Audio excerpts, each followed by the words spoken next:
In our first story, the police and school authorities at the University of Ghana, they've begun investigations into the death of a level 400-year female student believed to have jumped from the 4th floor of a hall of residence on Wednesday dawn. 23-year-old Jennifer Nyako, a consumer science student, was found dead in a pool of blood at the balcony of the Equafo Hall Annex A.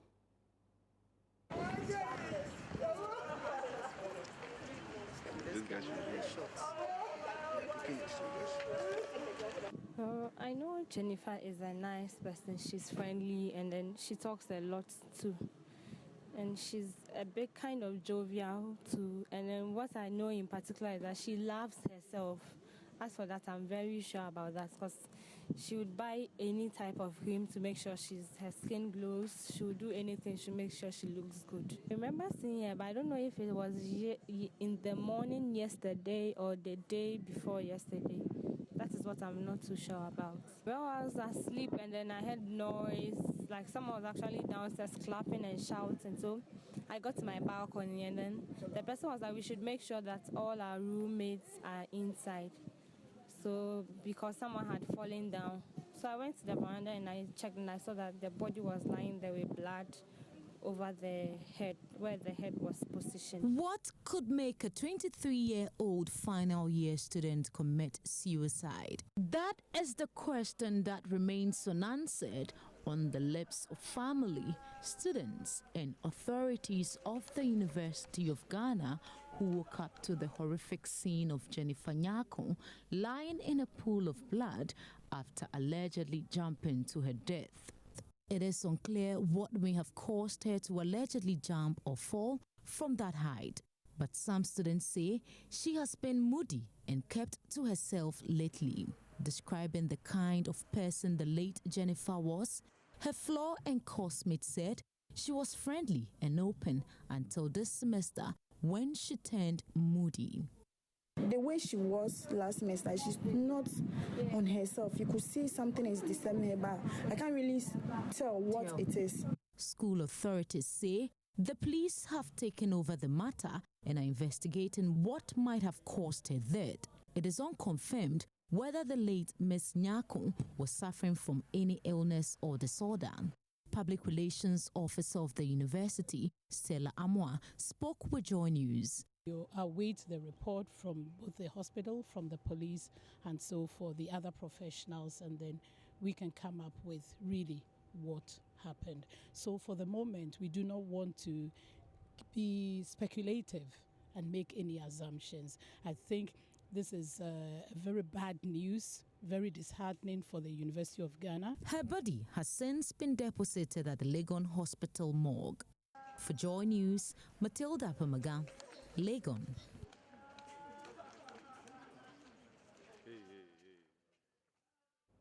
Well, may also rest in peace. And away from that tragic news, a 30-year-old woman in Tamale has defied all customary and religious pressures to send her husband, Mohammed Abdul Razak, to court over marrying 2 women at the same time. Aisha Tahiru took her husband, resident in Belgium, and his newly wedded wife, Mohammed Rukaya, to court to seek an annulment of their Islamic wedding or marriage, which took place on the 8th of January 2017. Mohammed Abdul Razak in 2013 married Aisha at the Tamale Magistrate Court under the Marriage Ordinance Cap 127, which prevents him from marrying another woman. Delivering the judgment in court Wednesday morning, the presiding judge, Justice Edward Apenkwa, was emphatic that Mohammed Abdul Razak's marriage to Rukaila Mohammed contravenes Ordinance CAP 127, which mandates a man to be married to 1 woman. The judge was unequivocal that Razak must not be seen together with his illegally married wife, Rukaila, in any way that creates the impression that they are married. Razak had celebrated his Islamic marriage to Mohammed Rukaila on January 8, 2017, after he returned from Belgium. But his first wife, 30-year-old Aisha, who had hoped that her husband's return would mean a rejuvenation of their marriage, was left devastated by the news. She secured the services of the Legal Aid Board and proceeded to court. Aisha had married Razak in December 2013 under ordinance, a move which was advocated by her husband. Being Muslims, it was expected that the marriage will be by Islamic traditions, which allows a man to marry more than one woman. But Aisha said Razak was so much in love with her and wanted to use the marriage by ordinance to stress that point. I'm very, very satisfied with what the judge just said this morning, because he cancelled this newly married, the woman he got married to. So I'm just very satisfied with what happened to this morning in the court. I'm very, very excited because he took me for granted. I was fighting for my right. He took me for granted and preparing for another woman, to get married to another woman. So I think I'm very okay. Aisha also tells Joy News, before the ordinance marriage, Razak was extensively counseled on the repercussions of his choice. The court held that the accused did not take care of or communicate with his wife whilst he was away in Belgium, but came to Ghana in December 2016 to break the news of his intention to marry another wife to Aisha. Northern Regional Director of Legal Aid, Isa Mahamoud, who secured judgment for Aisha Tahiru, tells Joy News, the ruling must serve as a lesson for all. Today also being the International Women's Day, I think that is a big cause for celebration for women in Ghana and other places, because it adds to the emancipation of women. And Ghanaian women should be proud of my client, who has defied all odds to be able to speak out and defend her rights and her marriage. A punitive cost of 1,000 cedis has been awarded against Mohammed Abdul Razak. Hashmin Mohammed's report for Joy News. Kumasi is recording a boom in sales of Ghana 60 paraphernalia even after the independence anniversary celebrations.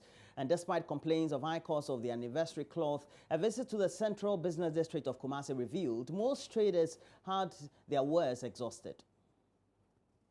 It goes for 120 cedis for half a piece and 240 cedis for full piece.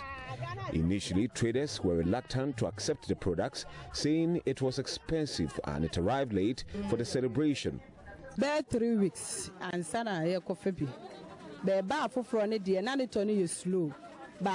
Initially, sales were slow, but now patronage is high, she says. They complain of the price. They are buying because of their love for Ghana. Some went for 900 Ghana cedis for 6 years, and some for 120 Ghana cedis. Near the ABJ 900 for 6 years, 90 cedis, and HB so 1.2. By Nina Moto, Oba, Okabuana, Famame, no moto. 30 Ghana cedis, and a half piece near 900, and a full piece near 1.8. They have bought everything.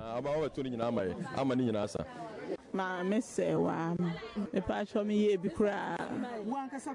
And a GTP force ye be mammy. May ye be apprentice, and ye be with GTP. And I invested a lot in it. I ordered from GTP and some from Printex. Everything has been sold out. And in it, any be an call come. Sika be brain, and shame when any channels so. Me try bare 4 base for princess. Now GTP for the ye be brave and in a toy. And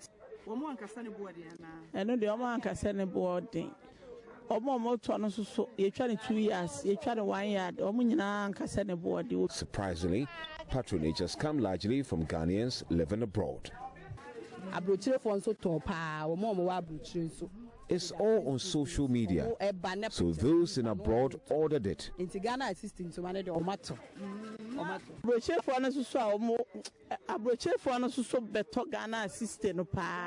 got orders from Ghanaians living in abroad. We believe patronage will still continue after the celebration.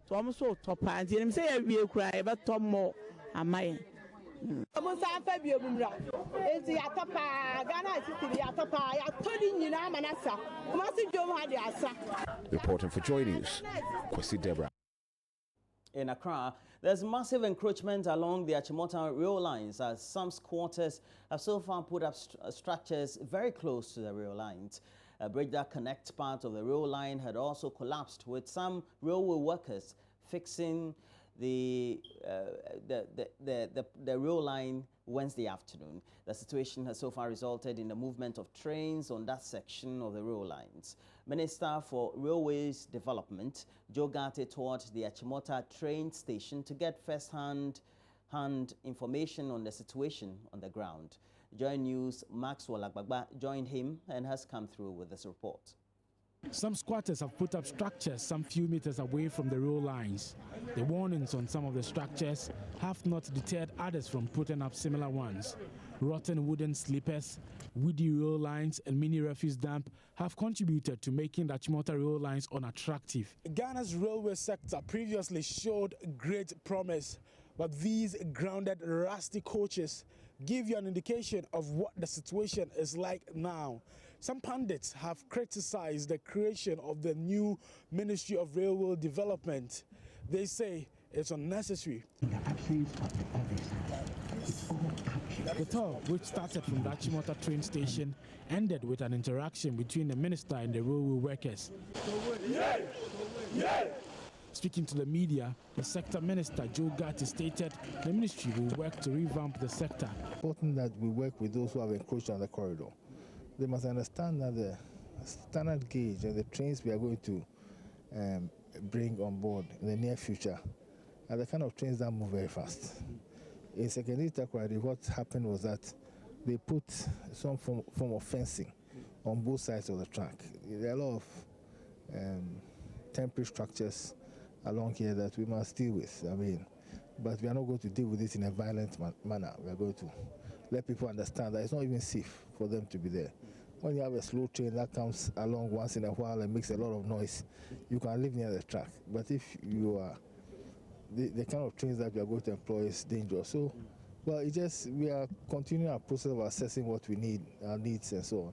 And I'm sure that we'll succeed. This is an impromptu, as it were, visit because we have to address a specific situation.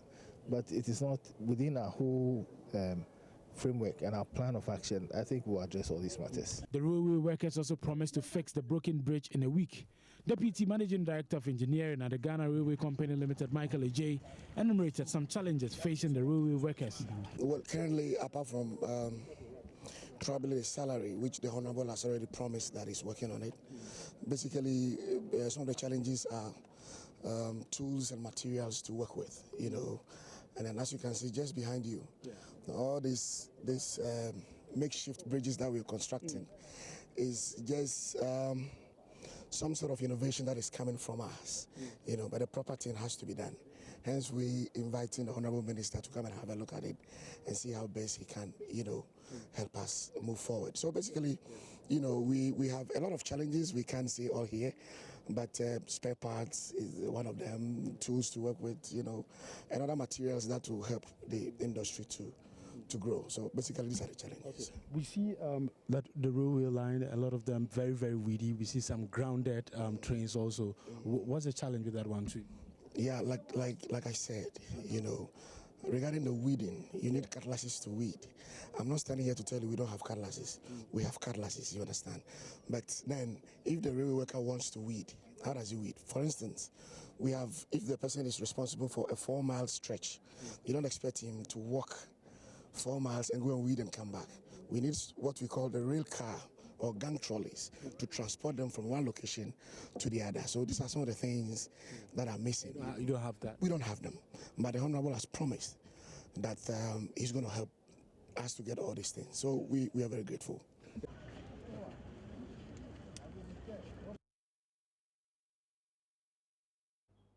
An associate professor at the University of Ghana Medical School, Professor Alex Dodu, is suggesting that government considers rewarding lecturers based on innovations and not their academic papers.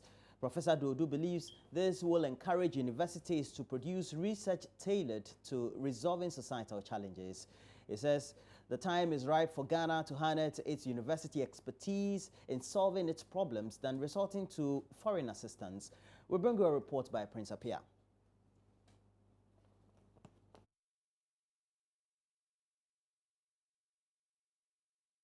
Well, sorry, we can't bring you that story.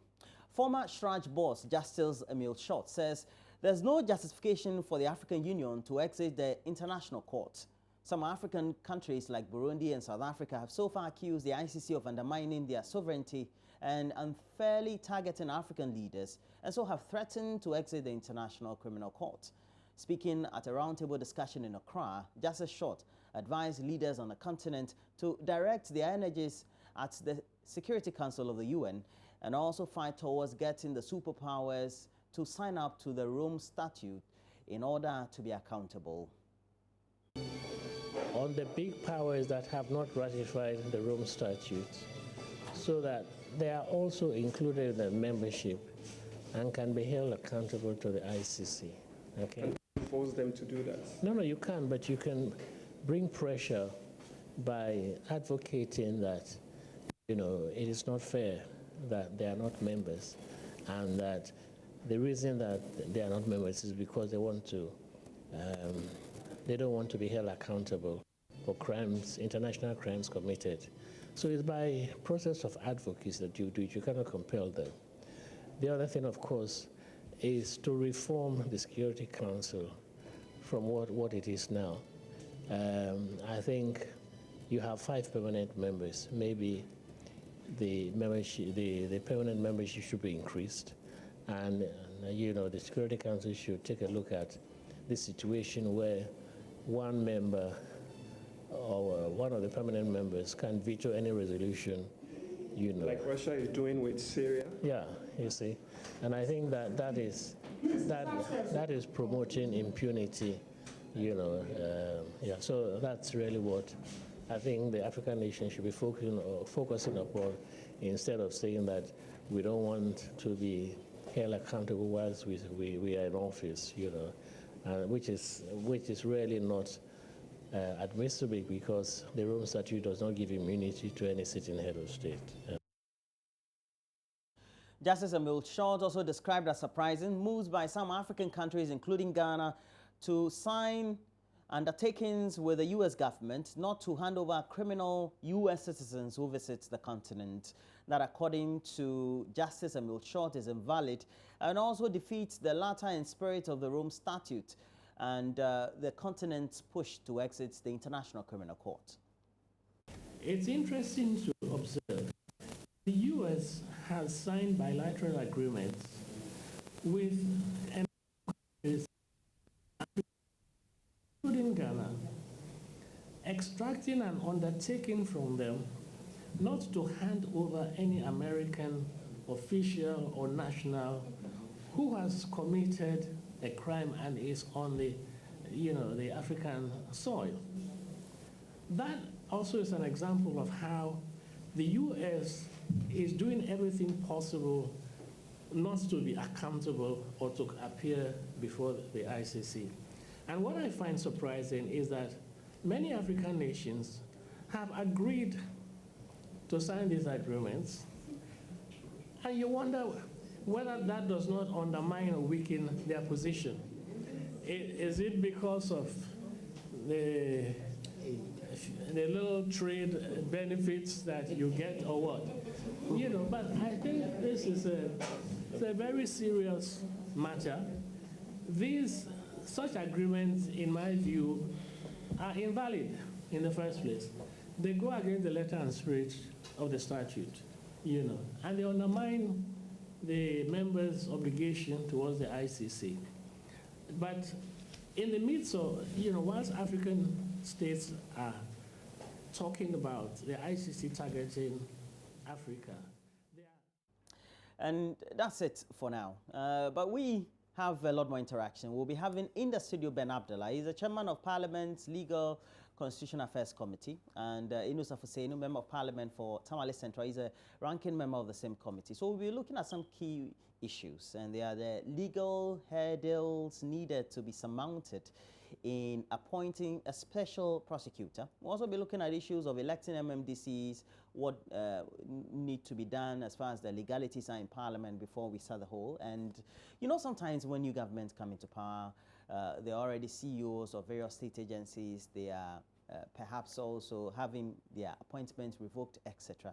How do they go about it? Now, MPs who double as ministers in Parliament, and even MPs who want to undertake business, what should they be doing? Legality of MPs accepting monies from state agencies at the committee level. For example, if those state agencies are pushing or sponsoring bills in Parliament as a working activity, and they take them out, etc., and they have to sponsor their per diems, etc., how does that become inimical or not to the work of Parliament and result in some level of transparency? This whole week we've dedicated to women because we know just on Wednesday we observed the International Women's Day, and for many of us good men, we wished our good women too happy International Women's Day. But Justice Beidou has been up and about, especially in northern Ghana, where he'd been telling critical stories of women who are doing great things. And today is a story of a female doctor in the Upper East region. I tell you, look, she was trained in Russia, but returned to take care of the Bolgatanga Hospital Newborn Babies Unit. You can imagine that. And so we will bring you her story. Great conversation we're going to have following that, because in the studio would be Dr. Linda Van Otu, GH, that's the Ghana Health Service boss for Greater Accra. And we'll be looking at all that. The subject of doctors who sacrifice, especially in rural communities, but all those who are trained, the subjects of neonatal care, and also for infant care in various public hospitals we have across the country. Great conversation on public health, but also great conversation on women who are making impact in our society. Just in case you don't know, we have interactive pages on Facebook. Join News on TV is a page. We have also a Twitter handle at Join News on TV. As you do all that, please, we have to take a break. We'll have a lot more stories to review, front and back pages of the newspapers, and the beautiful Mama Viuso Boaji, who celebrated International Women's Day yesterday with a big lunch for me, will be here.